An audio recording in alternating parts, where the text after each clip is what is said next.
Welcome back, واپس آ چکے ہیں بریک سے. آپ دیکھ رہے ہیں افطار کی رونقیں آن ہیلتھ ٹی وی. ہمارے ساتھ دوبارہ سے موجود ہیں صبیحہ قادری صاحبہ. تھینک یو سو مچ. میں یہ پوچھنا چاہوں گی کہ آج ہم جمعۃ الوداع کی بات کر رہے ہیں. ایک خطبہ جو سب کو یاد ہے، جو میرے خیال سے اسکولز میں جب ہم پڑھتے تھے تب تو یاد کرایا جاتا تھا، تب تک تو کورس کی کتابوں میں ہوتا تھا، اور بڑا ضروری ہے، اور وہ اتنا ربط میں ہے کہ وہ آپ کو یاد رہ جاتا ہے. کتنا ضروری ہے اس طرح کی چیزوں کا بچوں کے نصاب میں ہونا، جو نصابی کتابیں ہیں ان میں ہونا؟ میں کہتی ہوں کتنا ضروری، جتنا ضروری آپ کے زندہ رہنے کے لیے پانی ضروری ہے نا، اس سے زیادہ میں کہتی ہوں ضرورت ہے اس چیز کی. ورنہ آپ انسان بن ہی نہیں سکتے. آپ کی انسانیت کو سنوارنے کے لیے، آپ کی انسانیت کو بنانے کے لیے، اور آپ کو صحیح معنوں میں انسان بنانے کے لیے، اور دنیا میں آپ کے قدم جمانے کے لیے، اور اخرى کے لیے آپ کی کامیابیوں کے حصول کے لیے یہ چیزیں انتہائی ضروری ہیں. اور اس کو دیکھو، ہماری زیادہ تر جو پریشانیاں ہیں اور درندگی کے جانب جو ہم مائل ہیں نا، اس کی وجہ یہی ہے کہ ہماری وہ تربیت ہی نہیں رہی، ہماری وہ تعلیم نہیں رہی، ہماری وہ تربیت نہیں رہی، ہمارا وہ نصاب نہیں رہا، ہمارے وہ استاد بھی نہیں رہے، ہماری وہ مائیں بھی نہیں رہی. سچی بات ہے. جنہوں نے میں ہمیشہ یہ بات کہتی ہوں، اور آج بھی یہ بات کہتے ہوئے مجھے فخر محسوس ہوتا ہے کہ میں جو کچھ بھی ہوں، یقین کرو جو کچھ بھی ہوں، میں صرف اپنے والدین کی تعلیم اور ان کی تربیت کا نتیجہ ہوں. ابھی اس وقت کا حال کا تو مجھے کچھ نہیں معلوم کہ کیا ہے، یعنی وہ تو میں بھول چکی ہوں، یا میں شاید ذہن اب اتنا کام نہیں کرتا کہ مجھے یاد ہو. لیکن جو میرے والدین نے مجھے سکھایا اور پڑھایا، میں اسی کے سہارے اب تک زندہ ہوں، اس کے سہارے میں چل رہی ہوں. یقیناً یہ تو انہی کی تربیت تھی، ان کی تربیت کا نتیجہ. اور یہ وہ چیزیں ہوتی ہیں بچپن میں جو نقش ہوتی ہیں ذہن میں، وہ ساری زندگی یاد رہتی ہیں. چھوٹی چھوٹی چیزیں، چھوٹی چھوٹی باتیں، چھوٹی چھوٹی تربیتیں. اور یہ تربیتوں کا پہلو وہ ہوتا ہے کہ ہم اپنے معاشرتی پریشر سے بھی بعض اوقات پریشرائز نہیں ہوتے. ابھی ہم کل پرسوں بات کر رہے تھے، ایک بہت بڑی کمپنی کے سی ای او ہمارے ساتھ تھے.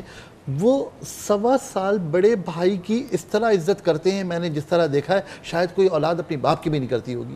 1.25 سال بڑے بھائی کی. اور میں نے ان سے پوچھا کہ یہ سب کچھ کیا؟ یہ جی والدین کی تربیت ہے. بالکل ٹھیک بات ہے. میں آغا صاحب آپ بھی ایک بات سے اتفاق کریں گے، آپ جب ضعیف العمر کی طرف جاتے ہیں، یا جب آپ بزرگ ہو جاتے ہیں، یا جب آپ کی عمر زیادہ ہو جاتی ہے، تو ہوتا کیا ہے، جو آپ کی شارٹ ٹرم میموری ہوتی ہے وہ لوز ہو جاتی ہے، اور آپ کو پرانی باتیں یاد رہتی ہیں، ابھی کی بات یاد نہیں رہتی. تو یہ اللہ میاں کا بھی نظام ہے کہ جب آپ تھوڑے سے اور بڑی ایج کی طرف جاتے ہیں تو آپ کو وہ یاد رہتا ہے جو آپ کے ماں باپ نے آپ کو بچپن میں یا آپ کی جوانی میں سکھایا ہوا ہوتا ہے. تو وہ اگر چیزیں بہتر ہیں، اگر ان کی لائنز بہتر ہیں، تو وہ آپ کے لیے ساری زندگی کام آتی ہے. تو پھر دیکھو نا، پھر یہ ہوا کہ پھر بچپن تو انشاءاللہ اچھا گزرا ہی ماشاءاللہ، پھر بڑھاپا بھی اچھا گزر جاتا ہے انسان کا، اگر اچھی تربیت ہے، اچھی تعلیم ہے. یعنی بچپن میں بھی بچپن یاد رہتا ہے. بچپن تو بہت کم ہے. ہاں جی، بچپن میں تو ابھی تک لوگ جوان ہوتے ہیں. جی ہاں. تو میری درخواست ہے ہم جمعے کی بات کریں. ہم نے فضیلت کی بات کی، ہم نے آج لوگوں سے درخواست کی کہ آج کے دن خاص طور پر درود شریف کا تحفہ ضرور بھیجیں، اس لیے کہ آج درود شریف کا تحفہ ناموں کے ساتھ نبی کریم صلی اللہ علیہ وآلہ وسلم کی دربار میں پیش کیا جاتا ہے. تو کیوں نہ ہم عاصیوں کا نام، ہم گناہ گاروں کا نام اس درود شریف کے ساتھ پہنچ جائے. کتنی بڑی بات ہے. اور اگر یہی پیغام ہمارا لوگوں تک پہنچ جائے، اور ان لمحات کی بات ہم کریں جو اب آخری لمحات اس جمعہ کے رہ گئے ہیں، اس کے بعد آخری طاق رات رہ گئی ہے، تو ان آخری لمحات سے ہم کیا کچھ حاصل کر سکتے ہیں، اس پر اگر ہم کچھ لوگوں کی توجہ دلانے میں کامیاب ہو جائیں تو میں سمجھتا ہوں ہمارا مقصد پورا ہو جائے گا. چند باتیں ہیں. اب یہ تو ہم بحیثیت مسلمان جانتے ہی ہیں کہ ہمیں اپنا ہر لمحہ اور ہر لہجہ جو ہے وہ عبادت میں گزارنا چاہیے. دیکھیے، دین اسلام جو ہے نا، وہ ایسا دین نہیں ہے جس کے لیے عبادت کے لیے آپ کو کسی خاص مقام پہ جانا پڑے، خاص گھڑی ہو، خاص وقت ہو. پوری زندگی انسان عبادت میں گزار سکتا ہے، لمحہ لمحہ عبادت میں گزار سکتا ہے. آپ کچن میں ہیں تو بھی آپ عبادت کر رہے ہیں، آپ کچن میں ہیں تو بھی عبادت کر رہے ہیں، کھانا کھا رہے ہیں تو بھی عبادت کر رہے ہیں، اور لباس زیبتن کر رہے ہیں تو بھی عبادت کر رہے ہیں. کیا اس کے لیے کسی خاص نیت کا ہونا ضروری ہے؟ بس یہی میں کہنے والی تھی، یہی کہنے والی تھی کہ ہم نے لباس پہنا، لباس پہنتے وقت اللہ کا شکر ادا کیا. خداوند عز و جل تیرا شکر ہے کہ تو نے مجھے پہننے کے لیے لباس دیا. تو لباس ہم نے خود پہنا اپنے آپ کو صدر کے لیے یا خوبصورتی کے لیے، لیکن وہ لباس کا پہننا عبادت بن گیا. ہم کھانا بنا رہے ہیں، اس میں اللہ کا شکر ادا کر رہے ہیں کہ تیرا کرم ہے کہ تو نے کھانا بنانے کی بھی توفیق عطا فرمائی، ہاتھ پاؤں سلامت ہے، اور نعمت بھی دی کہ ہم پکا سکیں، ہم کھا سکیں. اچھا، اس دوران میں اپنی بہنوں سے، اپنے بچوں سے یہ بات کہتی ہوں کہ جب تم کچن میں رہا کرو تو اتنی دیر تک تم پڑھتی رہا کرو.